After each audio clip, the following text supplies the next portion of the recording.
Buğда пісірдік. Әсібіміз қалай болды екен? Керемет, тамаша. Кішкене тығыздау. Бірақ дәмі бәрі әдемі. Жақсы. Жылқының несі? Сүрленіп қапты жылқының шегі. Біз бүгін әсіп істейміз. Әсіпке керегі ет, жүрек, бауыр, сосын май.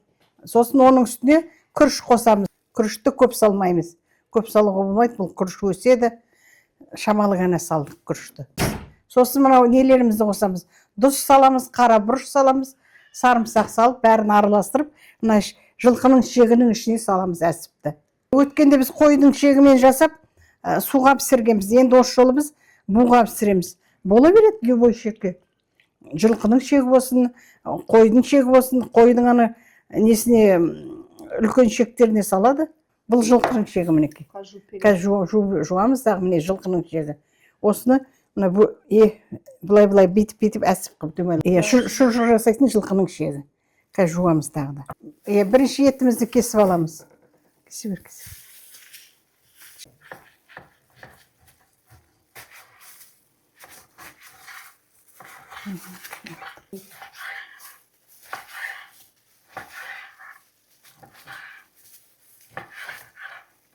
Бауырын тураймыз.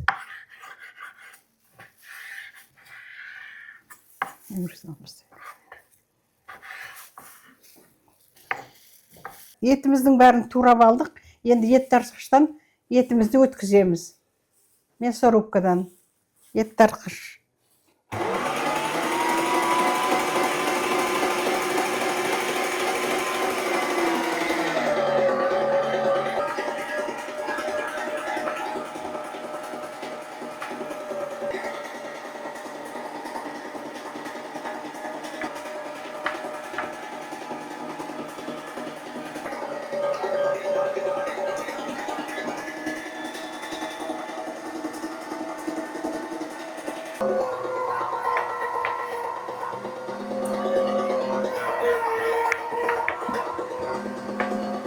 Міне әсіптің етін тартып алдық.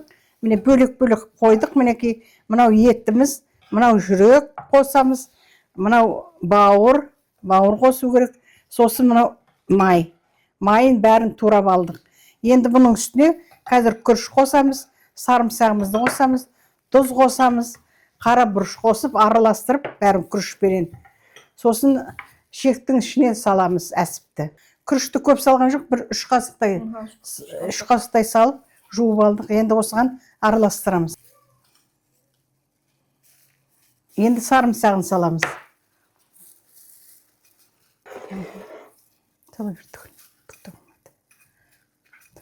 Енді тұзын саламыз. Сосын дәмін көреміз. Қалай болған. Енді қара бұрышын саламыз.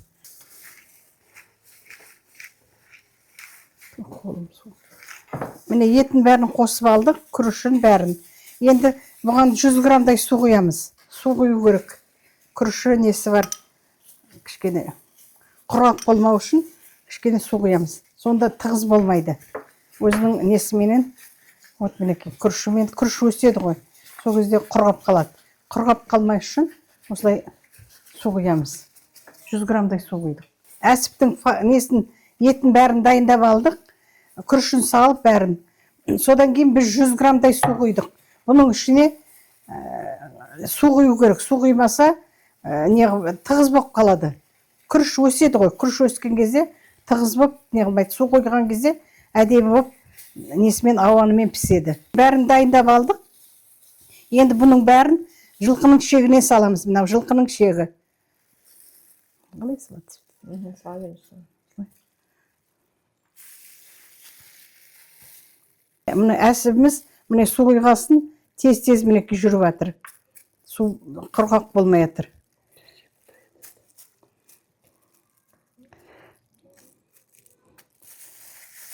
Кішкентеден салу керек. Үлкен көп салуға, көп салсан жерге түсіп қалады оны. Кішкенте. Біздің жақта шұжық істейді, қазы айналдырады, шұжық істейді. Сосын шешем бүйен, қойдың бүйендеріне постоянно шұжық істейтін. Осы сол әсіп шығар. Біз енді нені әсіп емес, біздің Мен істедім өзім кілем. Шұжыққа күріш салам. Балалар жесін деп бірнеше шұжықты сол күрішпен істеймін. Ол енді бұл әсіпке бауыр салат не салат, біздікі чисті ет қой. Етпенен сол күріш салып істейтін. Ол енді шұжық күріш салған шұжық болады. Бүйен деген қойдың үлкен үлкен шегін бүйен дейді. Өзі бөлек бүйен болады өзі. Оған май салады бүйенге. Шешем сол шұжық істейтін. Бүйенге салып. Май салады бүйенге, ана қойдың несін қарыннан салады, сосын бүйенге салады. Бүйенге май салады. Өте жақсы болады әдемі. Ол бөліп қояды. Ана қыз келсе анаған береді, мына қыз келсе мынаған береді. Сол қыздарға шешем дайындап қоятын. Бүйенге май салып қоятын бізге. Келген қыздар қайсы келеді, соған бере салады. Шұжықты да солай. Қайсымыз ерте келеміз, сол бұйырғаны. Нарва келсе нарва алып кетеді. Роза енді жоқ. Галтайға білмеймін, берген. Айтым бізге ғана береді. Галтайға берді ме, бермеді ме білмеймін. Галтай сол жақта тұрады ғой. Галтай сол торғайда тұрады, сосын не қылмайды шығар. Айтып бізге беріп жүретін. Қай қыз ерте келеді, соған бердім деп айтып отыратын. Мен енді жылына бір-ақ рет барам ғой, Қостанай жағынан. Көбінесе сол нарва жеме шығар. Бір жағын бекітіп қоямыз, неке зубочисткаменен. Сосын сала береміз. Сосын ішіне қалғанын саламыз. Осының бәрі кетейін деп тұр. Саған да печатмен тұр. Тігілді ма? Айне болды ма? Мен енді қалғанын саламыз. Өзі өлшегендей болды міне. Өте тығыз салуға болмайды. Бұнда біз былай бөлеміз. 2-ге 3-ге бөлу керек. Жетеді ма? Жоқ, былай. Жетеді. Былай болады піскенде. Кете қылмай, осылай істесе керек шығар. Жіңішкелеу жағы екен, сосын мына жерден бөлеміз. Сосын 4-ке бөлектеп тұрмыз ғой. Байлаймыз енді.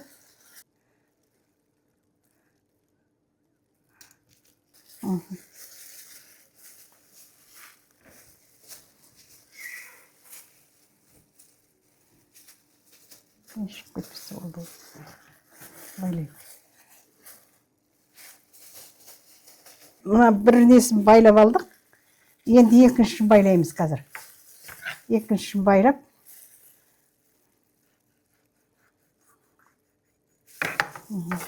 Міне әсіпті біреуін дайындап алдық. Енді екіншісін дайындаймыз. Бұл әсіптің бір жақсы жері қазірде пісіре қоюға болады. Мысалы қонақ келсе, қазірде пісіре қойып, холодный қылып беруге де болады, горячий жеуге де болады. Көбінесе холодный қылып жейді бұны.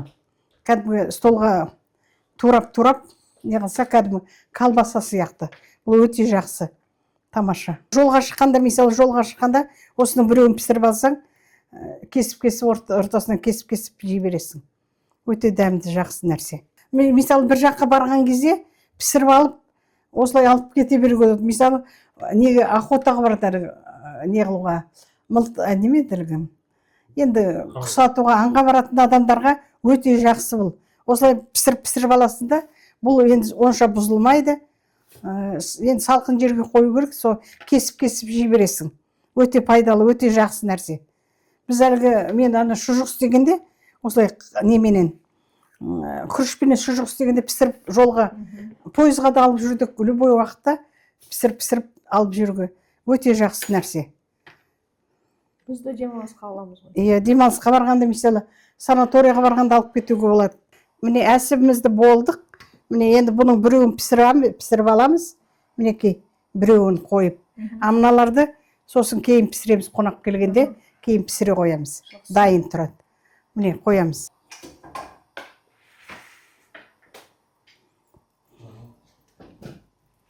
Міне әсібіміз пісті. Жылқының несіне, шегіне салдық. Қазір көреміз әсіпті. Міне әсібіміз де дайын болды. Мінекей, жылқының шегіне салдық. 2 сағатта, 2,5 сағатта бұл да пісті. Бұл да пісірдік бұнда. Бұл тіпті шұжық болыпты. Жылқының шегіне салғасын сәпсем шұжық болған. Сүрлеген, қыстағы ненің несі ғой? Арқағынан кеспедім.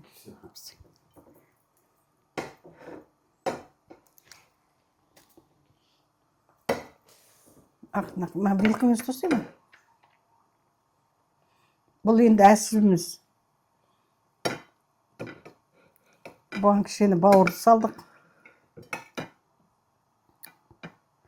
Бауыр не істеген? Бауыр, ет, жүрек.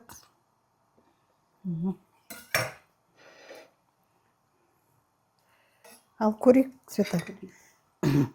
Әсіліміз қалай болды екен?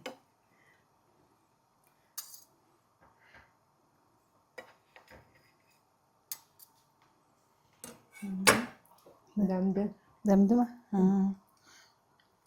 Тұзы да әдемі.